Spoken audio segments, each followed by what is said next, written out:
Aleluia. Quero saudar a amada igreja com a paz do Senhor Jesus. Glórias a Deus.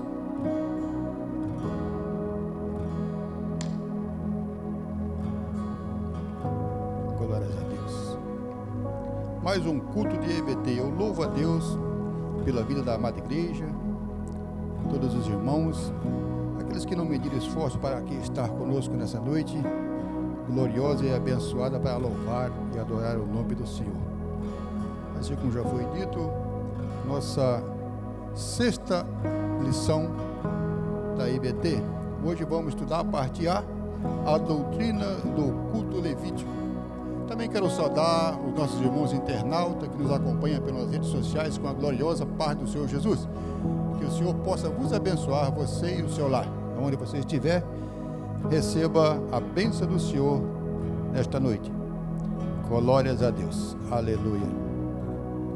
A lição não é extensa, eu prometo não ser enfado aos irmãos. É um tanto importante, mas pelo que eu vi o relato, ela não é uma lição extensa, meu pastor. Eu louvo a Deus pela vida do Senhor, também por ter orado por nós, que eu pedi oração pela família que estava de viagem, pela igreja também que tem orado, intercedido, e tudo correu bem, graças a Deus, aqui estão. E por todos quantos têm contribuído comigo na minha fé, me ajudando aqui, incentivando no meu ministério, nosso glorioso evangelista ali, o irmão Anivaldo, e também tem nos ajudado muito no nosso elevo espiritual, enquanto aqui estivemos sozinhos, guardando a chegada da esposa. Todos os irmãos, né? O evangelista Davidson, que tem nos honrado também aí com seus incentivos. Glórias a Deus. A lição de hoje já foi lido, né? A leitura oficial. E vamos aqui então direto para a introdução, quando diz, aleluia, no livro de Levítico. Deus abençoe, meu pastor. Glórias a Deus. Aleluia. E aqui nós vamos ver nessa aula, nessa lição de hoje, sobre 3 objetivos principais. Aleluia. Os objetivos a qual o Senhor deixou constituído para nós. E no livro de Levítico, ele há aqui a teologia sublime e alternante devocional, cujo objetivo é levar o crente israelita, ou seja, o crente verdadeiro, né? E a palavra israelita aqui funciona como que Israel é a promessa de Deus, seria o povo escolhido. Por que aqui fala o crente israelita? O crente verdadeiro, aquele da promessa, aquele que o Senhor chamou.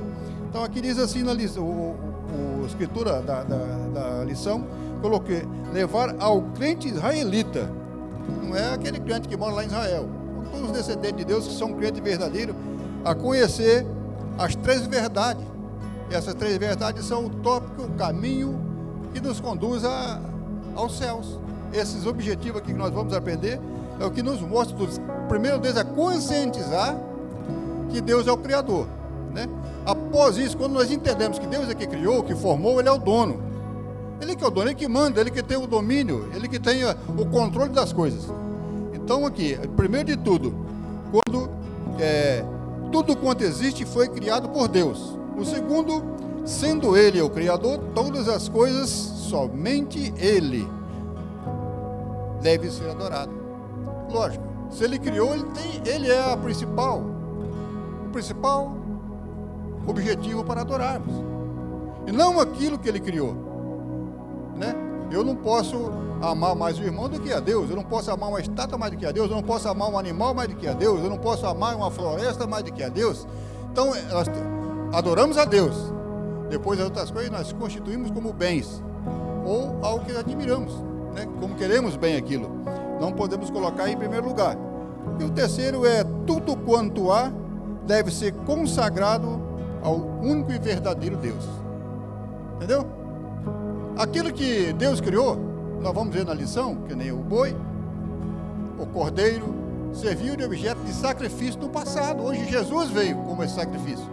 O derramamento de sangue foi através de animais para a remissão de pecado. Hoje não é mais. Então eles não podem ser adorados como na Índia, adoram o bezerro, adoram a vaca, adoram animais. Eles servem como objeto de sacrifício para a adoração, que serviu no passado, não mais. Então, ele serve para nós oferecermos como sacrifício, oferecer algo a Deus, a nossa oferta verdadeira, voluntária, né? Não como objeto de adoração. A adoração é só para Deus, só Ele adorar. Depois da lei de Moisés, só a Deus adorará, só a Ele prestará culto. Não farás mais de escultura, não adorará outro Deus perante ti. Então, esse objetivo, quando entendemos essa realidade, quando entendemos esses objetivos, pronto, nós já estamos prontos e aptos a ser o crente israelita, que fala aqui, o verdadeiro crente adorador. Porque eu reconheço que Deus criou, a Ele eu pertenço, porque Ele me criou. Aquele que constrói conhece. Quem melhor do que Deus para conhecer você, conhecer a nossa estrutura? Por quê? Porque foi Ele que criou. Se eu catar um relógio suíço e der para o presbítero falar, conserta aqui esse relógio, ele não vai nem mexer, porque ele não vai entender nada. Mas se eu pegar a ideia para o cara que fez o relógio, o técnico lá, ele vai abrir, olhar e falar, aqui, conserta rapidinho, porque ele conhece a máquina, ele conhece ele que criou.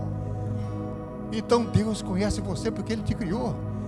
Você pertence a Deus, foi Ele que te fez. Ele vai, onde está o teu problema, a tua enfermidade, a tua dor, onde está aquilo que precisa ser curado, aquilo que precisa ser resolvido, Ele sabe.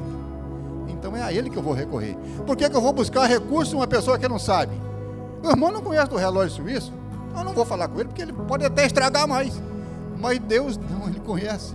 Eu tenho que buscar recurso, é onde tem o recurso, amém? Glórias a Deus, aleluia. Então é dessa maneira, quando reconhecemos esses objetivos da nossa vida, fica fácil entender que Deus é soberano e Ele pode todas as coisas, né, meu nobre pastor? Se observamos esse princípio, o povo de Israel ver-se-iam livre dos resquícios da idolatria do Egito, prevenindo-se didaticamente quanto às abominações de Canaã. Então aqui, nessa lição nós vamos ver que a essência do culto levítico é conduzir o crente a adorar a Deus e a consagrar tudo o quanto tem. Esse é o verdadeiro culto israelita, consagrar a Deus, o verdadeiro Deus, e entendemos tudo quanto Ele tem para nos oferecer, o que Ele pode nos fazer. Ele vai conduzir o crente a adorar a Deus, né? Pois Ele tudo criou e tudo preserva. Aleluia. É dessa maneira que Deus tem trabalhado em nossa vida. Ele criou tudo, Ele preserva tudo. Essa consagração, porém, só terá eficácia ou efeito se começar pelo nosso próprio ser. É o que nós aprendemos no nosso tema anual, né, que está lá em Romanos, capítulo 12, versículo 1. Rogo, pois, irmão, pela compaixão do vosso conhecimento, né, que eu não sei decor, mas eu vou saber depois ainda, e também não marquei. Mas essa aqui é Romanos 12, conhecer pela compaixão de Cristo que há, né, em vós. O livro de Levítico, nós vamos aqui entrar, então, agora já no ponto central, o primeiro ponto, que vai falar, a terra é do Senhor. Logo, o que está na terra pertence ao Senhor. Se a terra é do Senhor, o que está sobre a terra pertence a Ele, né? Aleluia. O livro de Levítico, ele mostra que Deus, sendo o Criador do céu e da terra, tem de ser adorado por tudo o quanto existe e por tudo o quanto temos. É dessa forma que, sendo Ele o Criador, tem que ser adorado por tudo que existe e por tudo o que temos. Eu tenho que agradecer a Deus por tudo. Se eu tenho muito, eu agradeço a Deus. Se eu tenho pouco, eu tenho que agradecer a Deus, porque é isso que eu tenho. Eu não posso querer ter aquilo que o Senhor não me deu. Aquilo que eu tenho que louvar a Deus e agradecer. Se eu não tenho nada, mas eu tenho um trabalho, eu tenho uma família, eu tenho uma casa, eu não estou debaixo de viaduto, eu louvo a Deus por isso. Se você tem condições de ter mais, glórias a você, a Deus te honrou e você trabalhou, você teve sucesso, Deus te abençoou, aleluia. Tudo é porque Deus te deu, Deus te abençoou. Então vamos honrar a Deus por tudo quanto temos, amém? Glórias a Deus. Deus é o Criador dos céus e da terra. Se em Gênesis mostra que Deus criou tudo quanto existe, o Levítico ele reivindica dos israelitas que consagrem tudo ao Senhor. Então aqui, como ele é o Criador, lá no princípio, quando o Moisés escreve Gênesis, no capítulo 1 e o verso 1, ele vai estar dizendo, no princípio criou o Senhor os céus e a terra. Criou primeiro o quê? Os céus.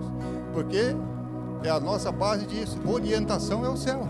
É de lá que vem a nossa fé, a nossa força vem de lá. Então Deus criou lá primeiro, né? O céu, depois ele criou a terra. Aleluia. E depois o versículo 2 fala que a terra era vazia e sem forma. E o Espírito do Senhor pairava sobre a face do abismo. Eu olhando para essa situação, Deus já existia antes de existir a terra. Então o Espírito dele já pairava por ali sem ninguém, sem existir nada. Aí eu olho para a minha vida no tempo antigo, quando a gente não conhecia Deus.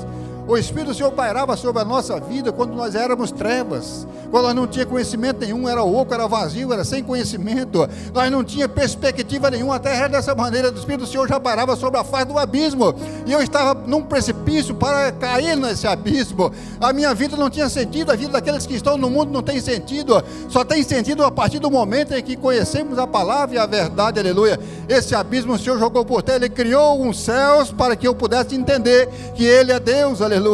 Ele criou um círculo em minha vida de vitória, na vida dos irmãos que estão aqui, porque fez você entender que Ele é Deus, aleluia, que Ele tem poder para transformar, para tirar aquele abismo, aquela tribulação, aquele Espírito que parava sobre o abismo. Ele fez os céus e a terra, as estrelas, os estelares da terra, separou a água das águas, aleluia, e criou tudo isso aqui existe. Assim era nós, para entender que Ele é Deus, aleluia. Ele falou: eu vou fazer de você uma vida diferente, uma vida nova. Glórias a Deus. Esse é o Deus criador dos céus e da terra. Deus é o criador do céu e da terra. Aqui eu já li o livro de Levítico, a gente viu que os israelitas consagram tudo ao Senhor. Eles consagram tudo ao Senhor, aleluia. Ao mesmo tempo, exorta-os didaticamente por meio das ofertas e dos sacrifícios, que nenhum ídolo pode ser honrado como o nosso Deus. Então, além de tudo, eles têm, foi dito aqui hoje, né, pelo evangelista, que lá não precisa de ensinar a ofertar. Lá Israel já vem de berço, aprende a ofertar, não é que nem aqui que tem que ficar falando. Então eles sacrificam, oferecem tudo ao Senhor. Nós olhamos aqui em Levítico, Isaías capítulo 42, versículo 8, diz que eu sou o Senhor. Deus falando, eu sou o Senhor, e este é o meu nome, aleluia. Tudo é Ele, tudo é dele, Ele é o Senhor. A minha glória não darei a outros deuses, nem meu louvor a imagem de escultura. Glória a Deus, a Ele que temos que adorar, Ele que devo esperar, a Ele que é a minha oferta voluntária. Que essa oferta não seja tem que ser voluntária, espírito contínuo de adoração a Deus, aleluia. Deus é o libertador de Israel. O livro de Levítico, ele patenteia aos filhos de Israel que Deus é o libertador do seu povo. Deus é o libertador. Ele é que mostra que Deus veio para nos libertar, o libertador de Israel.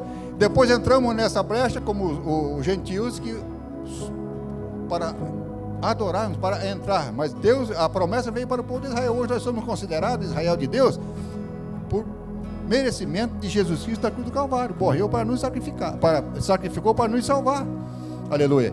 Então é dessa forma que entramos no céu, através dessa parte. O livro de Levítico, ele patenteia aos filhos de Israel que Deus é o libertador do seu povo. Por esse motivo, nenhum israelita poderia comparecer diante de Deus de mãos vazias. Aleluia.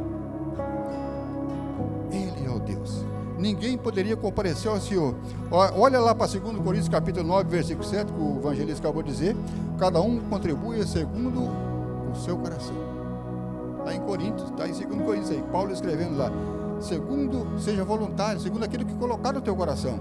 Então ninguém poderia aparecer. E lá em Êxodo capítulo 23, lá no Velho Testamento, capítulo 23, versículo 15, ninguém apareça perante mim. Quem está falando? Ninguém compareça perante mim. Deus falando de mãos vazias. Aleluia. Mas aqui, essa palavra, lá não estava dizendo que você tinha que estar levando dinheiro. Se você não tivesse uma oferta para dar a Deus, a sua adoração, o seu coração voluntário, a sua fé verdadeira, porque aqui, irmãos, não fala, ninguém compareça de mãos vazias. Vai com a tua fé genial, genuína a Deus.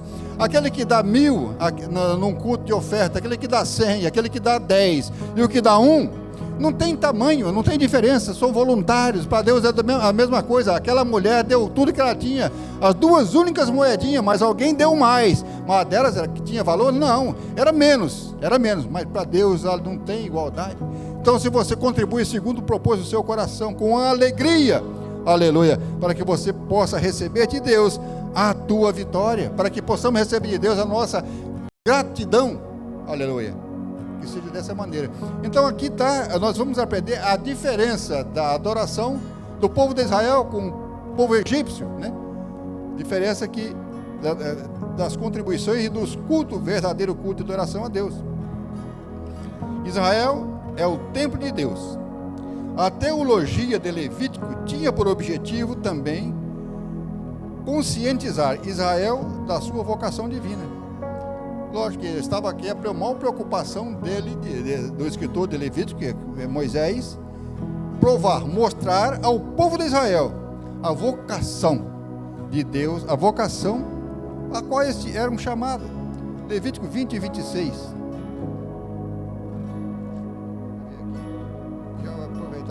Levítico 26 diz assim: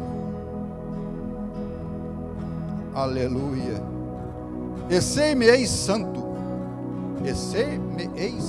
porque eu, o Senhor, sou santo, e separei-vos dos povos para ser de meus. O Senhor está mostrando, está dizendo que você é dele. Ele separou você do meio do povo para você ser dele. Ele é santo, chamou você para uma santidade, uma vida diferente, uma vida de verdade, em verdade e espírito, para andar na luz como na luz ele está. Aleluia. Logo, toda a nação israelita era, que no futuro diz o escritor que não será mais, né? Um tempo de adoração ao Senhor. Aleluia. Isso significa que o povo hebreu não se limitava a ser uma mera teocracia, mas a comunidade de adoração por excelência ao Senhor. Aleluia. Levítico 9 e 23. Glórias a Deus. Um povo excelente de adoração, um povo diferenciado, um povo escolhido, separado, zeloso de boas obras, para adorar ao Senhor.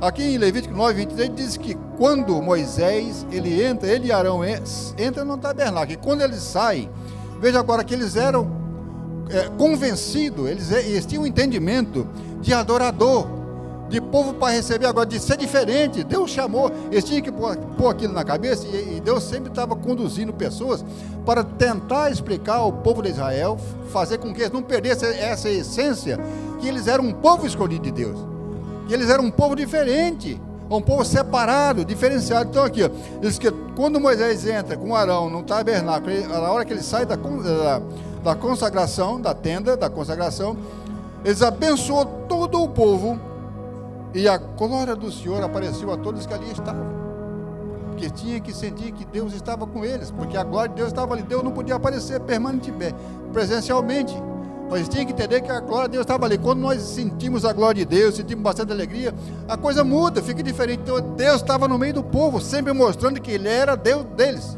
é o Deus de Israel, é o Deus que fazia diferença, que havia uma separação entre o povo e o povo de Deus. Tinha que estar sempre entendendo isso. Deus estava sempre com cuidado mostrando. Mesmo assim era difícil. Povo de dura servir, povo de Israel. Amém? Glórias a Deus. Veja aqui que lá em Levítico 9, capítulo 9 de Levítico, do versículo 1 ao 24, fala que Arão, ele oferece sacrifício. Acho que foi na leitura mesmo. Essa aqui é a leitura oficial, né? A leitura oficial fala aqui, Arão, ele oferece sacrifício para si e para o povo, também para seus filhos. Aqui tem um significado, essa passagem aqui. O pensamento judaico tradicional sempre vê significações em todos os detalhes desse processo. Veja aqui. Schneid ressalta que o carneiro, que ali fala do carneiro e fala do boi, né? Então o carneiro era a lembrança da obediência de Abraão em amar a Isaac.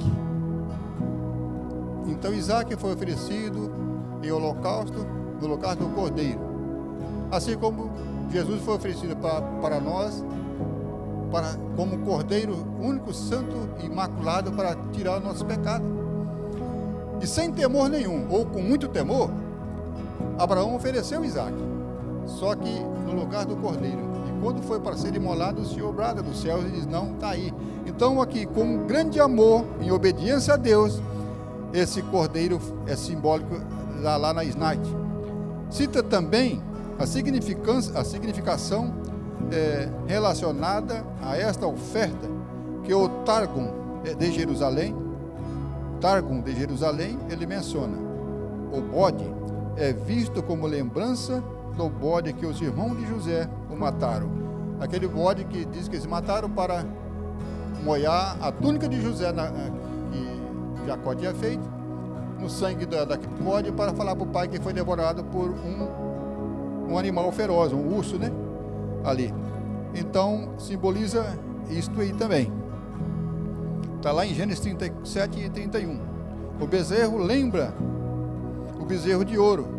Vocês veem, quando Moisés sobe no Monte Sinai para receber as tábuas da lei, ficou por 40 dias ali em cima. O Senhor mandou, quando ele desce, encontra o povo que tinha feito o bezerro de ouro e estavam adorando. Então o povo de Israel, o povo de Deus, tinha sempre um objetivo diferente. A primeira oportunidade que eles tinham, eles queriam sair fora do projeto de Deus. E assim, mais ou menos assim até hoje. O Satanás está a todo momento tentando ludibriar e enganar quem está na igreja. O povo seu, o povo escolhido, um povo diferente, o povo de Deus, o povo da promessa. Satanás, sabendo que aquele povo era da promessa de Deus, já estava ali atrapalhando a vitória de Moisés com aquele povo no deserto. Então foi sempre dessa maneira. Então, aqui o bezerro de ouro. E o cordeiro, ele recorda o fato de Isaac ter sido amarrado também como cordeiro para o sacrifício. Foi o que eu já disse. A própria sofreguidão em ver significado em cada detalhe, sugere a importância que este evento representava para o antigo Israel. Segundo o rito, significa de modo regular ou de acordo com a prescrição. O fato de Arão apresentar a oferta pelo pecado e o holocausto a favor de si e dos seus filhos mostra a autenticidade do Antigo Testamento, que tinha das limitações do seu próprio sistema sacrificatório. Ninguém, nem mesmo o sumo sacerdote Arão, estava preparado para servir a Deus ou adorar a Deus sem que primeiro fosse feita a expiação por ele. Ninguém, irmãos, ninguém é maior do que ninguém. Ele tinha a sua graduação, era um sacerdote de Deus, mas ele também tinha que oferecer sacrifício para tirar. Ele oferecia sacrifício para tirar o pecado do povo, mas ele também tinha que oferecer para ele, para tirar o pecado dele. Entendeu como é que é? Ele também tinha os seus problemas.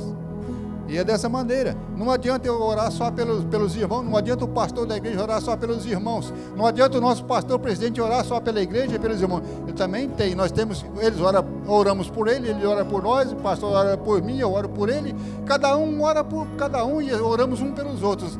E aqui, quando oramos um pelos outros, diz que o sangue de Jesus Cristo nos purifica de todo o pecado.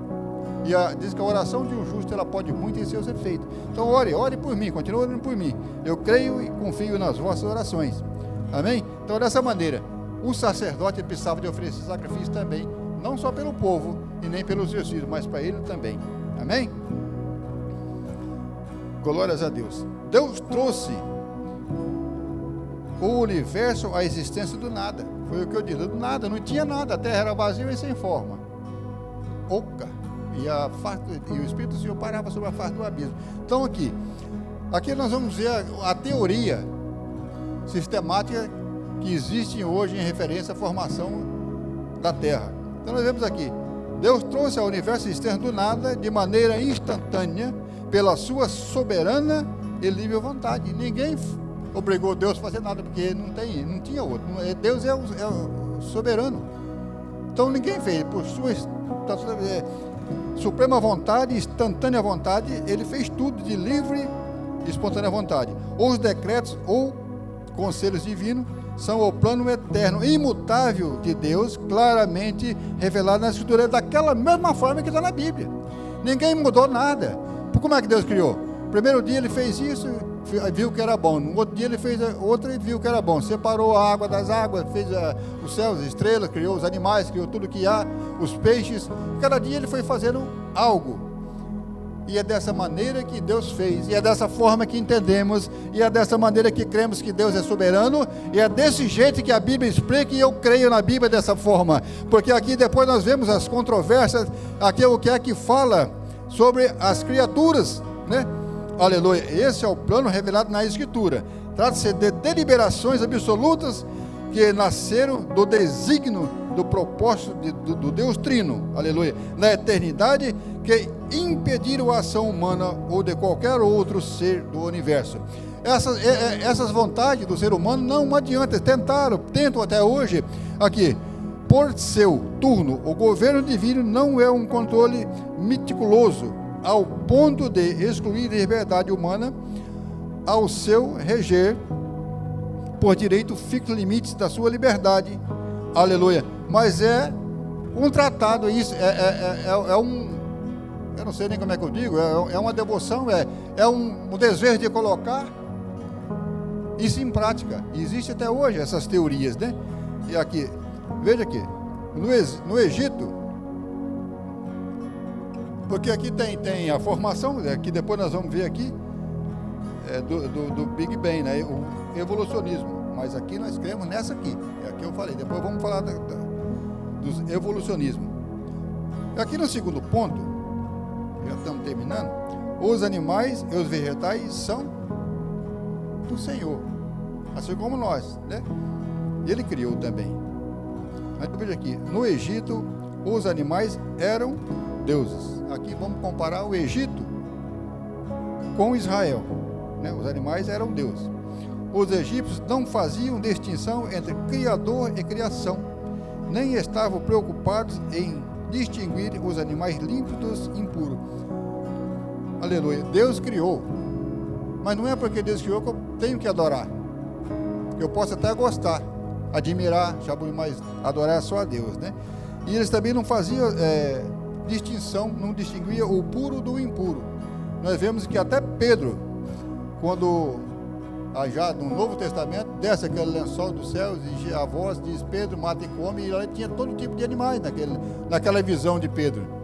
E até ali, então, como era proibido muitos animais, ele falou: Senhor, não posso colocar em minha boca, jamais posso comer essas coisas impuras, imundas. E a voz voltou a dizer para ele: Pedro, mata e come. Ele tornou a falar, até o Senhor não torne impuro aquilo que Deus purificou. Até aí, nós vemos que os animais, então, era para comer de tudo que estavam ali. Entenderam? Aleluia. Mas nós não podemos adorar em primeiro lugar.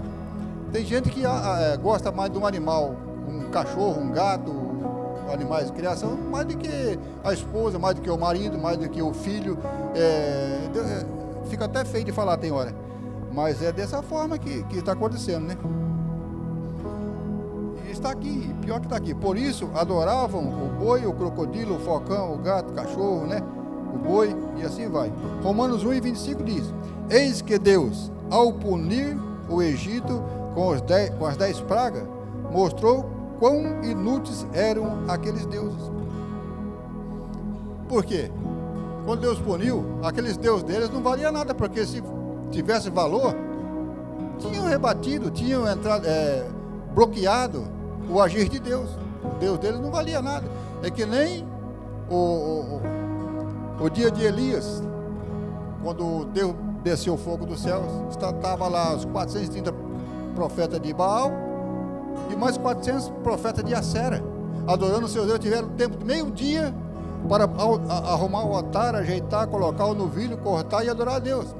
Precisavam de se cortar, precisavam de se gladiarem, precisavam de chicotear, de se machucarem ali, clamando a um Deus que não pode salvar, um Deus que não tem condições. Estavam ali naquele flagelo, mas quando chegou a vez do Deus verdadeiro, aleluia, aquele que nós cremos e confiamos, Elias reparou o altar, colocou na posição correta as pedras do altar, colocou o novilho, ainda colocou água sobre o novilho, aleluia, e bradou do céu, e o Senhor respondeu na hora. Por quê? Porque é o Deus verdadeiro. Quando não tem um Deus que não pode salvar, é dessa maneira que aconteceu no Egito. As pragas permaneceram e Deus mais uma vez foi vitorioso como sempre, né? Os animais e a adoração a Deus. Ao contrário dos egípcios, os israelitas não se davam ao culto dos animais, nem entregavam seu sacrifício do Senhor. Além disso, fazia digressão entre os animais limpos e os impuros. Nesse sentido, o povo de Israel sabia que os animais não são Deus, e sim criaturas do Deus que de bondosamente o sustenta. Então, o povo de Israel é diferente. Os animais que Deus criou era para ser oferecido a Deus como sacrifício, era para se oferecer, não era para nós amarmos, adorarmos, nós venerar, entendeu? Veneração somente a Deus. Glórias a Deus. E agora aqui nós vemos aqui algumas perguntas. Por que os animais e os vegetais são do Senhor? Glória a Deus. Eles são do Senhor porque Ele os criou. Os animais foi Deus quem criou. Então, mas como sabemos a verdade a respeito do relato da criação? Mais uma pergunta. É um fato histórico, ou seja, algo que aconteceu exatamente como a palavra de Deus ela narra, daquele jeito que nós entendemos. Quando o assunto é a criação do universo, sabemos que existem várias teorias que tentam explicar a origem da vida, como por exemplo a teoria do Big Bang, né? Que é aquele Big Bang, tem um relógio lá na Inglaterra que chama Big Bang. Mas esse aqui é o Big Bang, foi aquela explosão que a teoria explica que houve uma grande explosão e por ali então começou a criação de seres vivos. Então através disso aí foram primeiro os vermes, foram evoluindo, criou os peixes, criou os répteis e dali foi criando até chegar no homem. E depois temos aqui a teoria da evolução, que é o homem vem do macaco, entendeu? E depois vai virando, vai transformando até chegar ao nosso ponto. Mas eu já creio que Deus criou o homem lá do pó da terra, catou o barro lá, fez o homem, soprou na sua narina, deu fôlego de vida e disse ainda, para quando ele foi formar, né, para o verbo, façamos o homem a nossa imagem, conforme a nossa semelhança. Quem é o verbo que estava ali? Jesus, era o Espírito Santo que estava junto ali, que já estava com Deus desde o princípio na criação do homem. Aleluia. Glórias a Deus.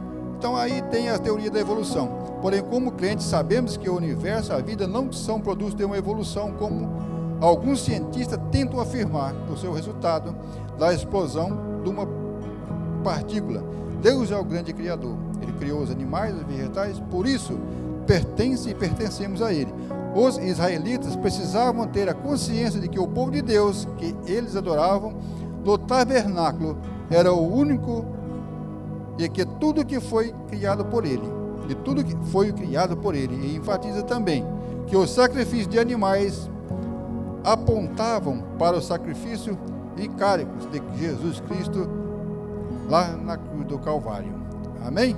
Glórias a Deus.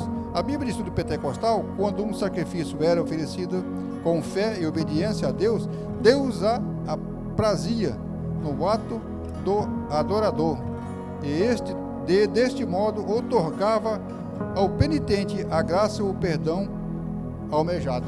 Então, quando se oferecia um sacrifício, Deus recebia, ele dava ao penitente, ou seja, a pessoa que estava pedindo aquela bênção, ele otorgava, ou seja, ele aceitava como perdão, porque era daquela forma, era daquele jeito que se perdoava pecado. Hoje em dia, para perdoar pecado, entendemos que eu tenho que aceitar Jesus, reconhecer que Ele é o autor e consumador da minha fé. Através dele eu posso entrar nos céus. Aleluia. Então, a própria Bíblia diz que ninguém vai a Deus, ou seja, ninguém vai aos céus se não for através dele. Hoje em dia mudou. Temos que reconhecer. Quem morreu antes de Jesus é diferente, mas depois que Jesus bradou, é através dele. O sangue que ele derramou foi o sangue dos cordeiros que eram derramados nos novilhos dos bois, para pagar pecado. E essa é a diferença. Terminou aquele período. Hoje vivemos o tempo da graça pela misericórdia de Jesus Cristo. Amém? Irmãos, não entenderam? Glórias a Deus, aleluia. Que o Senhor possa nos abençoar e guardar. Meu novo pastor Eliel está com o Senhor novamente. E, irmãos, me perdoa se eu não fui explícito nas minhas palavras.